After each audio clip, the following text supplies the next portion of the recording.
antes de avanzar más, conectemos su palabra con nuestras mentes y corazones. Padre, solo tú sabes todas las cosas que enfrentamos.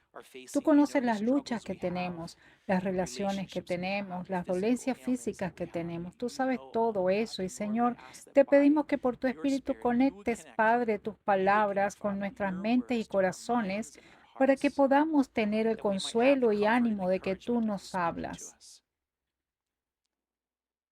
Te agradecemos porque tenemos tu palabra a la que podemos recurrir, que es la verdad, y que nos traza caminos a seguir en la vida cuando las cosas son difíciles.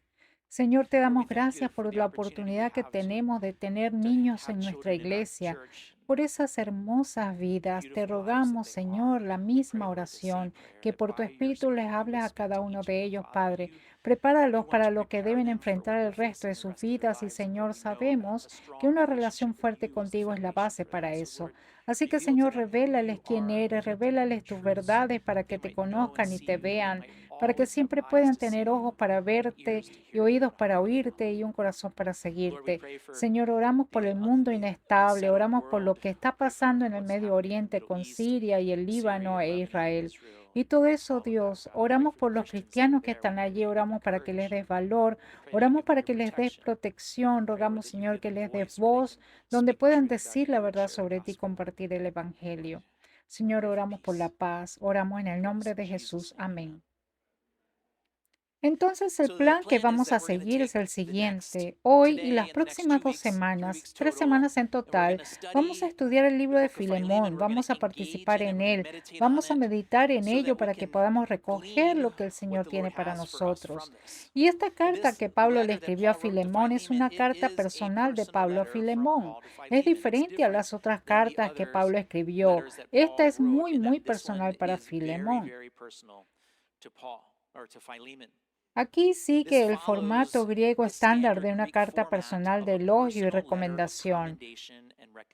Ahora bien, un elogio reconoce el buen carácter de alguien como el valor, el coraje, humildad, integridad y cómo se ve o evidencia.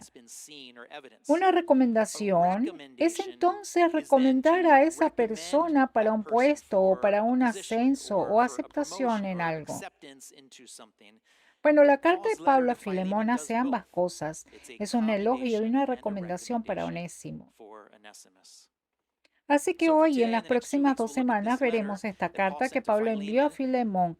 La envió a Filemón y a la casa de Filemón y veremos la carta completa desde 3 perspectivas. Hoy las perspectivas serán sobre Onésimo. Vemos a Onésimo que busca restauración y perdón.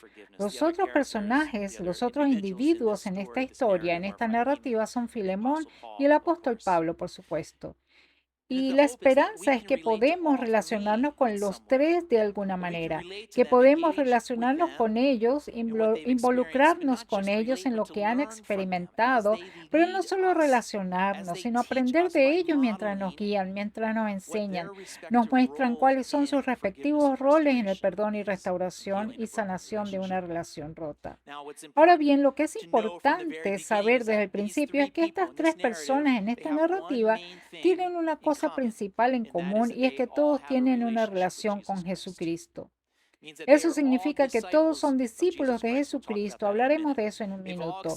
Todos han aceptado el Evangelio, han aceptado las buenas noticias acerca de Jesús, de que Él es el Señor y Salvador, que restauró nuestra relación con Dios el Padre al pagar por el pecado de la humanidad. Eliminó esa barrera del pecado. Y con el pecado eliminado, el Espíritu de Dios vive en cada uno de ellos. Esa es la parte restaurada de la relación.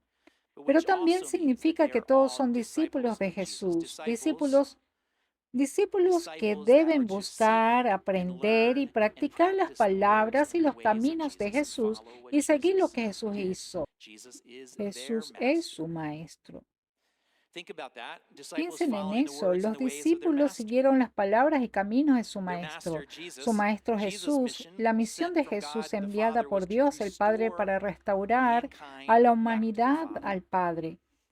Y debido al autosacrificio de Jesús por nuestros pecados, su obra en la cruz, Dios el Padre aplicó la muerte de Jesús como pago por nuestros pecados, y Él nos perdonó nuestros pecados, lo que restauró la relación rota entre el hombre y Dios. Restauró la relación rota entre Dios y yo. Y una relación restaurada con Dios el Padre solo ocurre si elegimos darle la bienvenida, si elegimos aceptar su perdón y restauración que Él nos ofrece gratuitamente. Pero esa elección de darle la bienvenida resalta una verdad importante sobre el perdón y la restauración de cualquier relación. Si va a haber perdón y restauración, tienes que querer y dar la bienvenida a la restauración y estar dispuesto a hacer el trabajo. Como discípulos del Maestro Jesús, debemos aprender las palabras de Jesús y sus formas. Debemos imitar y practicar sus acciones y, por lo tanto, como sus discípulos, estamos obligados por el Evangelio, obligados por Jesús a querer y acoger el perdón y la restauración y estar dispuestos a hacer el trabajo duro como Jesús nos mostró. ¿Hay alguno de nosotros que puede decir que Jesús no hizo el arduo trabajo de restauración? Mi pregunta para ustedes como discípulos es, si hay una relación rota en tu vida, ¿estás dispuesto a hacer el trabajo? Así que esto es lo que haremos en el resto de la enseñanza. Comenzaremos leyendo la carta completa a Filemón. Luego definiremos brevemente los tres individuos principales en esta narrativa, que son, por supuesto, Pablo y Onésimo y Filemón. Vamos a ver algo del contexto histórico, político y geográfico que es importante para esta narrativa y luego vamos a hacer algunas aplicaciones para nuestras vidas de la vida de Onésimo. Así que por favor abran su Biblia o sus aplicaciones bíblicas en Filemón.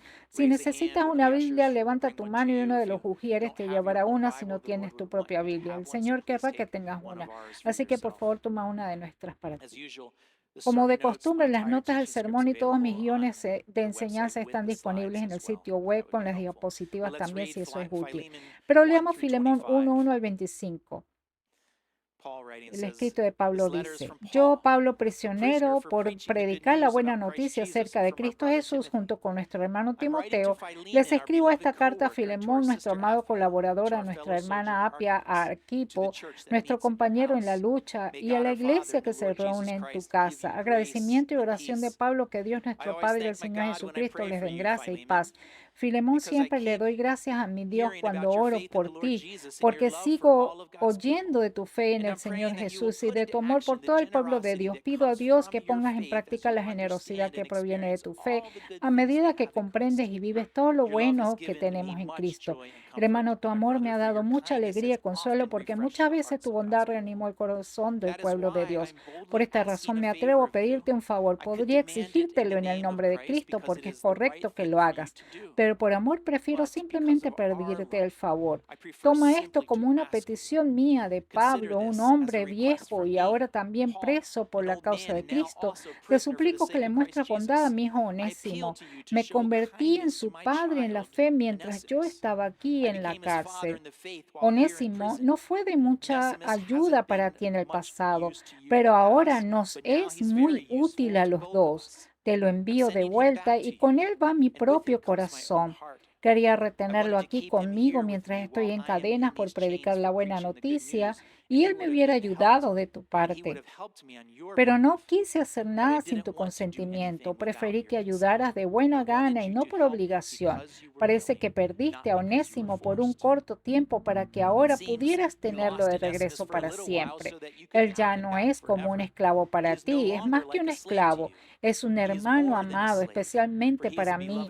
Ahora será de más valor para ti como persona y como hermano en el Señor. Así que si me consideras tu compañero, recíbelo a él como me recibirías a mí. Si te perjudicó de alguna manera o te debe algo, cóbramelo a mí. Yo, Pablo, escribo esto con mi propia mano. Yo te lo pagaré. Y no mencionaré que tú me debes tu propio alma. Sí, mi hermano, te ruego que me hagas este favor por amor al Señor. Dame ese ánimo en Cristo. Mientras escribo esta carta, estoy seguro de que harás lo que te pido y aún más. Otra cosa, por favor, prepárame un cuarto de huéspedes porque espero que Dios responda a las oraciones de ustedes y que me permita volver a visitarlos pronto. Epafras, mi compañero de prisión en Cristo Jesús, les manda saludos. También los saludan Marcos, Aristarco, Demas y Lucas, mis colaboradores. Que la gracia del Señor Jesucristo sea con el espíritu de cada uno de ustedes. Que el Señor agregue su bendición a la lectura de su palabra. Bueno, mi segundo nombre es Adán. Mi segundo nombre sirve para recordarme a Adán en Génesis 3, quien corrió, se escondió y mintió después de decidir romper su relación con Dios a través de la desobediencia. La verdad es que mi respuesta natural cuando elijo romper una relación es correr, esconderme y mentir y no enfrentar lo que tengo que hacer para restaurar la relación, no hacer lo que tengo que hacer para sanar la relación. Y hay personas a las que he lastimado, donde la relación se ha roto y por la gracia de Dios algunas de esas relaciones han sido restauradas.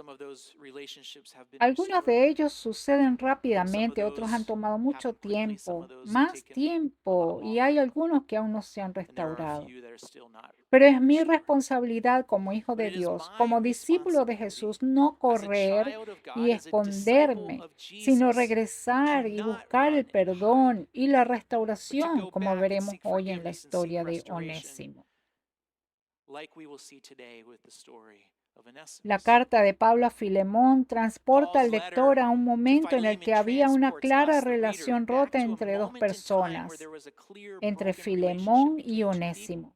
La carta de Pablo a Filemón nos brinda la oportunidad de adentrarnos en este escenario de una relación rota y examinar el contexto de los roles de cada persona en esta narrativa con la esperanza de que esta carta nos inspire y obtengamos sabiduría que nos ayude a buscar y restaurar la situación de una relación rota en la que estemos involucrados o que nos rodean. No sabemos con claridad qué pasó entre Filemón y Onésimo antes de que Pablo escribiera esta carta. No sabemos qué pasó como resultado de esta carta, solo tenemos las pistas que esta carta nos proporciona, así como algunas pistas de otros escritos de Pablo. Pero veamos juntos lo que sabemos sobre el contexto de la carta. Sabemos por el versículo 1 que Pablo es el autor y que está en prisión. Ahora bien, hay una gran cantidad de apoyo contextual de que Pablo escribió esta carta a Filemón desde Roma mientras estaba en arresto domiciliario, mientras esperaba su juicio ante César. Si estás interesado en esa información, he incluido un enlace de Dan Wallace de Bible.org que brinda detalles sobre cómo se escribió esta carta de Pablo en Roma. Puedes leer todo sobre eso en las notas del sermón. Así que Pablo está en Roma, encadenado, cuando escribió esta carta a Filemón. Y esta carta se sitúa alrededor del año 60 después de Cristo, al final del ministerio de Pablo, tal vez unos 5 años antes de que lo mataran por su fe. Está claro por el contexto de esta carta, particularmente por el versículo 3 y los versículos que lo rodean, que Onésimo está con Pablo en Roma. Dice en el versículo 13, quería retenerlo aquí conmigo. Entonces Onésimo y Pablo están juntos en Roma. Bueno, ¿y quién es Onésimo? Vemos por la ortografía de Onésimo que tiene un nombre griego. Y a menudo cuando ves un nombre griego que termina en las letras US como en Onesimus, en ese periodo de tiempo o antes, que puede significar que era un esclavo o se había convertido en un hombre libre. Un hombre libre es un esclavo que se había ganado su libertad o se la habían dado. Tanto el esclavo como el hombre libre son temas de esta carta de los que hablaremos esta semana y la próxima. Vemos que la palabra esclavo usada en el versículo 16 dice, como un esclavo, y es más que un esclavo. Entonces Onésimo era esclavo de Filemón, y lo que más sabemos sobre Onésimo y por su nombre es que en griego el significado de su nombre es útil. y viene de la raíz de la palabra alegría. Entonces, desde el contexto de lo que Pablo le está escribiendo a Filemón, está claro que Onésimo es un esclavo de Filemón. Pero ahora, en el momento en que Pablo escribe esta carta, Onésimo está en Roma con Pablo. Y eso lleva a una pregunta interesante. ¿Por qué está Onésimo en Roma con Pablo cuando Onésimo es un esclavo de Filemón? Ahora, la reconstrucción histórica tradicional de lo que pasó aquí es que Onésimo es un esclavo fugitivo que le robó a su amo Filemón y terminó en Roma con Pablo. Digo reconstrucción histórica porque la Biblia no nos dice que sea lo que los historiadores han reconstruido en base a las pistas que tiene el texto en el contexto. Entonces, si extraemos algunos datos de otro de los escritos de Pablo a través de la carta a los Colosenses, vemos en Colosenses capítulo 4:9 que Onésimo es de Colosas. Pablo está escribiendo a la iglesia de los Colosenses y está enviando a Onésimo de regreso con la carta donde está el grupo que van. Dice, yo también envío a Onésimo, un hermano fiel y amado, uno de los tuyos. Entonces, por eso sabemos que Onésimo es de Colosas. Pero si miramos las relaciones mutuas que tienen Pablo, Onésimo y Filemón, vemos en la carta de Pablo a los Colosenses, en el capítulo 4:17, que todos están conectados con una persona llamada Arquipo. Y resulta que este Arquipo también aparece en la carta a Filemón como uno de los destinatarios de la carta. Si nos fijamos en el versículo 2 de Filemón a nuestro compañero soldado Arquipo, por lo que es razonable conectar a Filemón con Colosas. Nuevamente, hay más detalles que están en las notas del sermón. Ahora bien, cuando miras esta narrativa geográficamente en un mapa, se pone más interesante. Colosas de Filemón está a la derecha en la pantalla. Roma a la izquierda está a una distancia de 1.200 millas. Esa es la distancia de Lebanon a Miami, más de 30 millas. Entonces, en el mundo antiguo, esa distancia equivale de 3 a 6 semanas de viaje si tienes el dinero para viajar en barco. Si vas a pie, equivale a meses de viaje. Pero de alguna manera terminas en Roma con Pablo, en compañía de Pablo. Vemos en el versículo 10 que Onésimo escucha el evangelio de Pablo. Pablo lo lleva a una relación con Jesús, convirtiéndose en su padre espiritual. Dice, me convertí en su padre en la fe. Y luego Onésimo se queda con Pablo ayudándolo, básicamente convirtiéndose en la parte del equipo que cuida de Pablo en Roma mientras está en arresto domiciliario, siendo parte del equipo ministerial de Pablo. Y cuando miras el lenguaje en esta carta que Pablo usa en cuanto a Onésimo, está claro que Pablo y Onésimo son muy cercanos. Miren el lenguaje en los versículos 10 al 12. Este es un lenguaje relacional positivo. Dice, te suplico que le muestres bondad a mi hijo Onésimo. Esas son palabras fuertes, ¿no? Me convertí en su padre en la fe mientras yo estaba aquí en la cárcel. Onésimo no fue de mucha ayuda para ti en el pasado, pero ahora nos es muy útil a los dos. Te lo envío de vuelta y con él va mi propio corazón.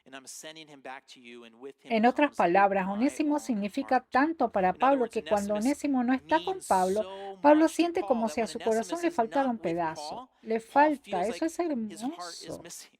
Las palabras describen esta relación significativa, este profundo sentido de conexión entre ellos, y tú puedes sentir el profundo amor que Pablo le tenía a Onésimo. El amor de Pablo por Onésimo es importante. Piensen en eso. Si voy a escuchar el consejo de alguien, voy a escuchar el consejo de alguien que me ama, ¿verdad?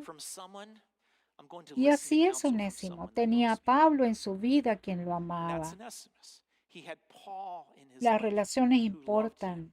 El amor en las relaciones importan. Y esta es una parte importante de la historia. Pero parece que Onésimo no era siempre visto con tanto amor. No siempre fue atendido de esa manera. Pablo describe la vida de Onésimo como esclavo de Filemón antes de huir. Pablo describe la perspectiva de Filemón sobre Onésimo como que no fue de mucha ayuda para él en el versículo 11. Ahora bien, Pablo aquí es muy inteligente, sí, inspirado por el Espíritu Santo. Usa un juego de palabras porque el nombre de Onésimo significa útil. Dice, no fue de mucha ayuda para ti en el pasado, pero lo será. Mira, cuando combina la frase de Pablo no fue de mucha ayuda con Onésimo huyendo de Filemón, robándole, me deja con la impresión de que tal vez no eran de mucha ayuda el uno para con el otro. Ahora bien, con Onésimo terminó en compañía de Pablo en Roma. Es una parte extraordinaria de la historia. Recuerda que Roma estaba a 12.200 millas de Colosas. Las probabilidades de que Onésimo terminara en compañía de Pablo son aún menores si se toma en cuenta el tamaño de la población de Roma en el primer siglo. Los historiadores dicen, creo que Roma albergaba entre 800.000 y 1.2 millones de personas. Ese es un territorio muy pequeño para una gran cantidad de personas. Y lo que hace que este encuentro sea aún más sorprendente es que Pablo no esté en el centro de la ciudad debatiendo con los filósofos, atrayendo grandes multitudes con sus palabras y sus nuevas enseñanzas, sino que esté en un lugar oscuro. Está bajo arresto domiciliario. Sabemos por Hechos 28:30 que Lucas registra esto porque Lucas estaba con él. Lucas dice que durante los siguientes 2 años Pablo vivió en Roma por sus propios medios y que le daba la bienvenida a todos los que lo visitaban, por lo que Pablo no salía a ver a la gente entraba a verlo a él. Sin embargo, a pesar de la distancia, a pesar del tamaño de la ciudad, a pesar de la relativa oscuridad social de Pablo, Onésimo terminó en la casa de Pablo. Me parece que debe haber una cuarta parte en esta narrativa que tiene influencia sobre el azar en los encuentros. Mi impresión es que hay un poder sobrenatural que intervino en esta relación rota y orquestó este encuentro divino contra todo pronóstico. Bueno, ¿quién más podría ser sino Dios el Padre? Esta orquestación del encuentro divino entre Pablo y Onésimo es consistente con las acciones previas de Dios con la humanidad. ¿No fue Dios el Padre quien buscó la restauración cuando Adán y Eva pecaron? Génesis 3:9 dice, el Señor llamó al hombre, ¿dónde estás? Es Dios en búsqueda del hombre. 3 capítulos de la Biblia y vemos emerger con fuerza esta cualidad de Dios. Un Dios que busca y establece el escenario, que busca y prepara el escenario para la restauración. Vemos esta cualidad de Dios una y otra vez en la vida de Abraham, en la vida de Jacob, en la vida de Moisés, en el rey David y en Natán. Vemos esto en la vida de Pedro en la playa con Jesús. Vemos esto con Jesús buscando a Pablo en el camino a Damasco. Este es un Dios que constantemente busca escenarios de restauración, escenarios para la restauración y está dispuesto a ofrecer perdón. Y Dios se preocupa tanto por el perdón y la restauración que orquesta las variables que rodean a Onésimo de tal manera que Onésimo termina en compañía de Pablo, quien comparte el Evangelio con él. Onésimo pone su fe y confianza en Jesús. Él se convierte en un hijo útil para Pablo y se convierte en discípulo de Jesús. Ese no es el final de la narración. Miren, sabemos cómo Onésimo y Filemón se conocían y sabemos cómo se conocen Onésimo y Pablo, pero ¿cómo se conocen Pablo y Filemón? Bueno, está claro por el contexto de toda esta carta que esta es una carta muy personal. Pablo conoce a Filemón. Bueno, aparentemente Filemón había llegado a la fe en Cristo a través de la obra de Pablo en esta región. Las ciudades de Éfeso y de Colosas están relativamente cerca. Es probable que Filemón y Pablo se conocieran desde cuando Pablo sirvió en Éfeso durante esos 3 años en su tercer viaje misionero. Así que agrega eso a la probabilidad de la ecuación. Onésimo, un esclavo fugitivo, termina en Roma, una ciudad de alrededor de 1 millón de habitantes, y termina en presencia de Pablo, que está bajo arresto domiciliario, y Pablo conoce a su maestro Filemón. Ahora hemos llenado muchos vacíos en la historia de fondo de esta carta, pero aún no hemos respondido cómo Onésimo pasó de estar fuertemente motivado a correr a alejarse de Filemón para estar motivado a regresar a Filemón. Y esto fue tanto un cambio físico de dirección como un cambio emocional. un cambio de dirección relacional para Onésimo. Onésimo corrió físicamente lejos de Filemón, recorrió 12.200 millas y estuvo motivado a estar huyendo emocionalmente de Filemón. Pero ahora en esta carta a Filemón vemos a Onésimo dispuesto a regresar. ¿Qué cambió? ¿Qué influyó en este esclavo fugitivo que había tomado su libertad mediante la fuerza? Tenía su propia libertad. ¿Qué lo motiva a volver a Filemón para buscar perdón y restauración y hacer las cosas bien? Bueno, la pista de lo que motivó este cambio, un cambio de dirección en sí, un cambio de dirección, un retorno en la vida. ¿Eso te suena como a otro concepto bíblico? Quizás a un arrepentimiento. La palabra griega para arrepentimiento es metanoia. Meta significa más allá o que cambia el significado, que quieres ir más allá de donde estás ahora porque no te funciona y entonces lo cambias. Y noia significa que tiene que ver con tu mente, con tu pensamiento, pues es el pensamiento que dirige la conducta. Está claro que Onésimo tuvo un cambio de pensamiento que cambió su rumbo en la vida tanto física como relacionalmente respecto a Filemón, su maestro terrenal. ¿Qué fuerza es lo suficientemente poderosa para hacer eso? El Evangelio de Jesucristo que predicó Pablo, que Jesús es ahora para Onésimo su nuevo maestro espiritual.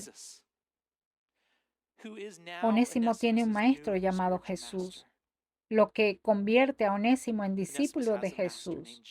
Y Jesús, que tiene que ver con el perdón y la restauración, lo cual impulsó a Onésimo a cambiar su pensamiento para literalmente darse la vuelta y volver sobre sus pasos frente a la persona que se equivocó. Qué tan difícil es eso. Tal vez escuchó cosas duras sobre sí mismo para buscar el perdón y restauración. Imagínate sentarte anticipadamente mientras viajas 12.200 millas atrás, un viaje de semanas. Entonces, ¿qué requería Onésimo para lograr el perdón y la restauración? Primero, Onésimo tenía que estar dispuesto a obedecer a Jesús, su nuevo maestro, dispuesto a obedecer a Jesús. Mateo 5, 23 y 24 dice, por lo tanto, si presentas una ofrenda en el altar, aquí está hablando Jesús, del templo, y de pronto recuerdas que alguien tiene algo contra ti, deja la ofrenda allí en el altar y anda y reconcíliate con esa persona. Anda y reconcíliate. Bien, este es alguien que tiene algo contra ti por algo que tú hiciste. Onésimo, en lugar de dejarse llevar por su propia búsqueda de la libertad, sus propios derechos, ahora Onésimo es impulsado por las palabras de su nuevo maestro, Jesús. Lo segundo que se le exige a Onésimo sería permitir que Jesús reemplace su disgusto, su quizás odio o amargura hacia Filemón por amor. Ahora bien, este es un desafío, ¿verdad? Es un desafío porque requiere que le permitamos a Dios tomar ese desagrado o ese odio o esa amargura y transformarlo en amor para liberarse. En 1 Juan 4, 20 y 21, el apóstol Juan, el apóstol del amor, dice esto: si alguien dice amo a Dios pero odia a otro creyente, nota, un creyente, esa persona es mentirosa, pues si no amamos a quienes podemos ver, ¿cómo vamos a amar a Dios a quien no podemos ver? Él nos ha dado el siguiente mandato: los que aman a Dios deben amar también a sus hermanos creyentes. Mi aliento para ustedes es que oren. Sean pacientes y comprometidos con esto. Lleva tiempo. Para ayudar con esto, te animo a que medites en Juan capítulo 15, donde aprendemos en Juan capítulo 15 que el amor de Dios nos transforma cuando permanecemos con Jesús. Enseñamos sobre esto extensamente cuando enseñamos Juan capítulo 15. Te animo a que vuelvas a escuchar o ver esa enseñanza. Lo tercero que se requería de Onésimo era que tendría que humillarse ante Filemón y pedir perdón y hacerlo por obediencia a Jesús. Santiago capítulo 4, versículo 10 dice, humíllense delante del Señor y Él los levantará con honor. Cierto, nuestro trabajo es humillarnos, el trabajo del Señor es levantarnos. Es el Señor quien hará la restauración y solo sucede cuando nosotros nos humillamos. Filipenses 2, hacemos eso porque Jesús hizo eso primero. Jesús nos dio ejemplo de esa humillación. Se humilló en obediencia a Dios y murió como un criminal en la cruz. Filipenses 2:8. Piensa en todas las cosas que Onésimo tuvo que hacer hasta aquí. Lo que hizo estuvo simplemente mal. Era egoísta, era desobediente, era orgulloso, también era ladrón. Las etiquetas del pecado que casi nunca son singulares, ¿verdad? El pecado casi siempre involucra a otro pecado. Suele ser el orgullo, ¿verdad? Y puede haber muchos más. Pero esas son las cosas por las que Onésimo habría tenido que humillarse y reconocer. Y lo cuarto es que Onésimo tuvo que aceptar que buscar la restauración y el perdón conlleva riesgos, pero confiar en el proceso. Y el riesgo que enfrentó Onésimo al regresar fue enorme. Él llevaba una carta de Pablo a Filemón y pedía que Filemón lo aceptara de nuevo. Pero, ¿y si Filemón se hubiera negado a hacerlo? Cuando Onésimo regresó a Filemón, enfrentó la posibilidad de que Filemón ejecutara la ley romana de un fugitivo esclavo. Filemón podría pedir que Onésimo fuera ejecutado. Onésimo estaba dispuesto a ser obediente a Jesús para buscar restauración y perdón a gran riesgo. Gran riesgo, pero por el bien de ser obediente a su nuevo Maestro Jesús. Todas esas opciones son opciones que construyen unos a otros. Las decisiones que debemos tomar para buscar el perdón y la restauración cuando somos cómplices, cuando tenemos culpa, es estar dispuestos a obedecer a Jesús, a permitir que Jesús reemplace nuestro desagrado, odio o amargura por el amor de Jesús y pedirle que haga eso es algo sobrenatural. Humillarse a uno mismo y buscar el perdón y aceptar el riesgo, pero confiar en el proceso.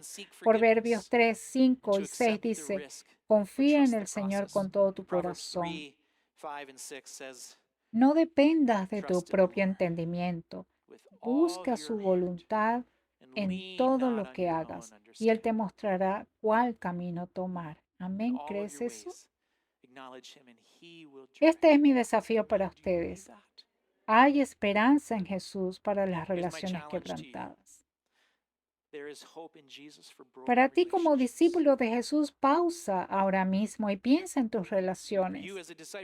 Quizás Dios ha orquestado los acontecimientos este mismo día para que tengas una oportunidad o todavía tengas una oportunidad de ser obediente a Jesús enseñando y buscando perdón y restauración cuando una relación se rompe. Y sabiendo ahora qué opciones tienes frente a ti como discípulo de Jesús, con Él como tu maestro, quien dejó el ejemplo en esto, quien enseñó esto, quien nos guió en esto, sigue el ejemplo de Jesús, el ejemplo de Onésimo.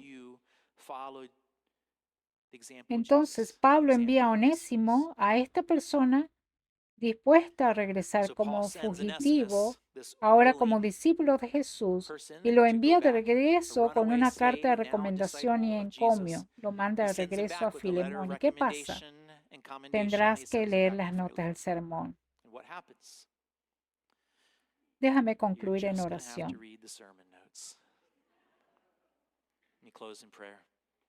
Padre Dios, tú estás dispuesto a dar perdón y restauración. Agradezco que hayas proporcionado una manera para que hayas dejado el ejemplo, que nos hayas dado las herramientas para que no tuviéramos que vivir con el quebrantamiento en nuestras vidas.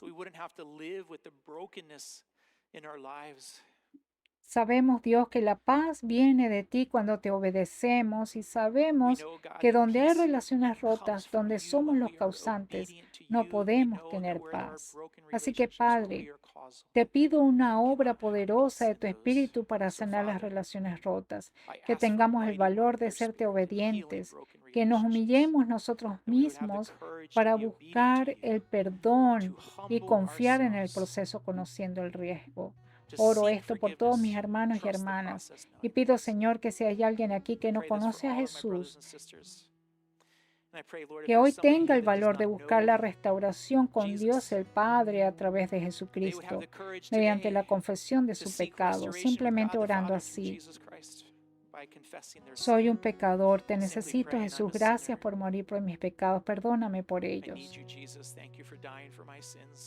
Señor, trabaja poderosamente para restaurar las relaciones rotas en nuestra comunidad eclesial, en todas las relaciones que representan. Y oramos esto en el nombre de Jesús. Amén.